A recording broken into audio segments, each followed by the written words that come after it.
Assalamualaikum warahmatullahi wabarakatuh. Apa kabarnya sahabat cerdas? Semoga kalian dalam keadaan sehat walafiat. Amin. Karena hari ini kita akan belajar tentang unsur-unsur dongeng. Coba siapa yang tahu apa saja sih unsur-unsur dongeng? Buat apa ya kita mempelajari unsur-unsur dongeng? Pagi tadi kamu sudah lihat ya dongeng tentang si alang kenit yang lahir dari buah kelapa. Oke, sekarang tujuan pembelajaran hari ini yang pertama, kamu dapat menyebutkan dan menuliskan tokoh. Yang kedua, kamu dapat menyebutkan dan menuliskan latar. Dan yang ketiga, kamu dapat menguraikan amanat atau dapat menulis amanat. Kamu tahu nih apa saja amanatnya, gitu ya. Dalam unsur-unsur dongeng itu ada banyak sebenarnya. Ada 5. Yang pertama itu tema.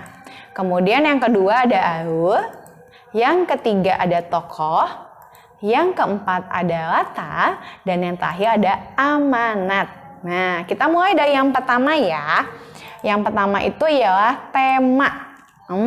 Tema ialah gagasan atau ide cerita dalam dongeng atau pada dongeng. Sekali lagi ya, tema ialah gagasan atau ide cerita pada dongeng.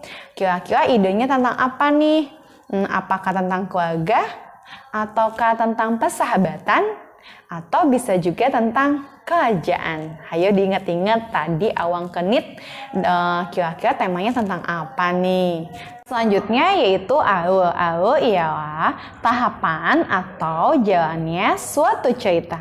Nah, alur ini dibagi menjadi 3. Yang pertama alur maju. Contohnya, misalnya ada sebuah dongeng atau cerita yang menceritakan dari awal dia dilahirkan hingga dia dewasa, ataupun awal mula kejadian sampai terjadinya. Nah, yang kedua yaitu alur mundur. Alur mundur ini contohnya kebalikan ya, kebalikan dari alur maju. Misalnya kamu sudah dewasa nih, kemudian kamu mengingat kembali masa kecil kamu. Itu namanya alur mundur kalau dalam sebuah cerita atau dongeng. Jadi ketika dia remaja, terus diceritakan masa kecilnya. Nah, itu namanya alur mundur. Dan yang ketiga yaitu alur maju mundur. Nah, alur maju mundur ini contohnya dari kamu kecil sampai kamu dewasa. Nah, ketika kamu dewasa, kamu mengingat lagi nih masa kecil kamu. Nah, itu namanya alur maju mundur. Penokohan atau tokoh. Tokoh itu ialah orang yang berperan dalam dongeng atau yang memerankan sebuah cerita atau dongeng. Nah, sementara penokohan ialah proses penampilan tokoh dengan pembentukan watak dan sifat. Di dalam tokoh itu ada yang berperan sebagai protagonis atau baik, ada juga yang berperan sebagai antagonis atau jahat. Nah, baik atau jahatnya ini ada kriterianya masing-masing. Kita mulai dari yang pertama ya, baik atau protagonis. Misalnya dia kriterianya banyak nih, bukan hanya baik. Jadi kalau kamu nanti menonton atau melihat video, wah dia baik, baiknya seperti apa? Ada ya, ada kriterianya. Contohnya itu ada yang baiknya itu jujur. Kemudian ada yang baiknya itu rendah hati.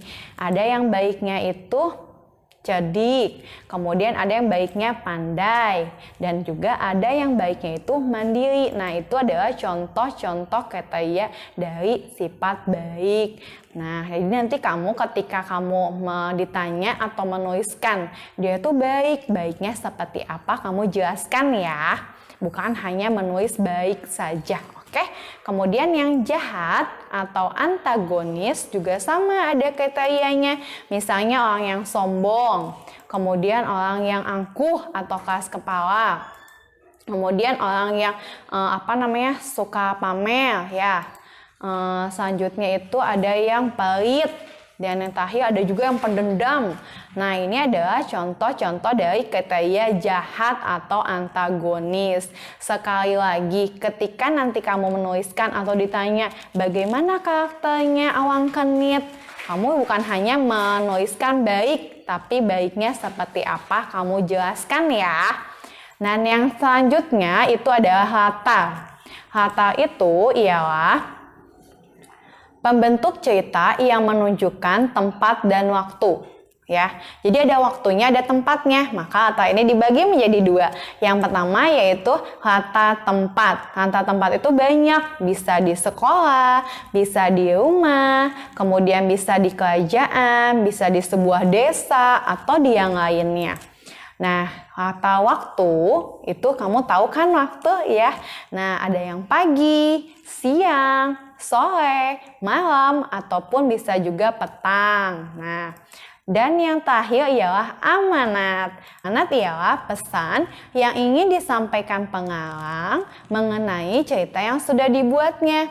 Jadi pengarang itu ingin nih menyampaikan kepada kita selaku pembaca atau penonton pesannya apa nih yang ingin dia sampaikan kepada kita gitu. Banyak ya pesannya.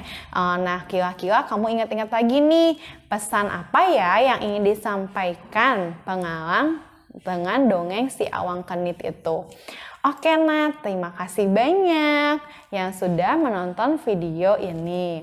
Oke, kamu silakan kerjakan LKPD-nya dengan baik dan teliti ya. Diingat-ingat kembali tokoh-tokohnya, kemudian latar waktu dan tempatnya, juga amanatnya. Belajar mandiri ya.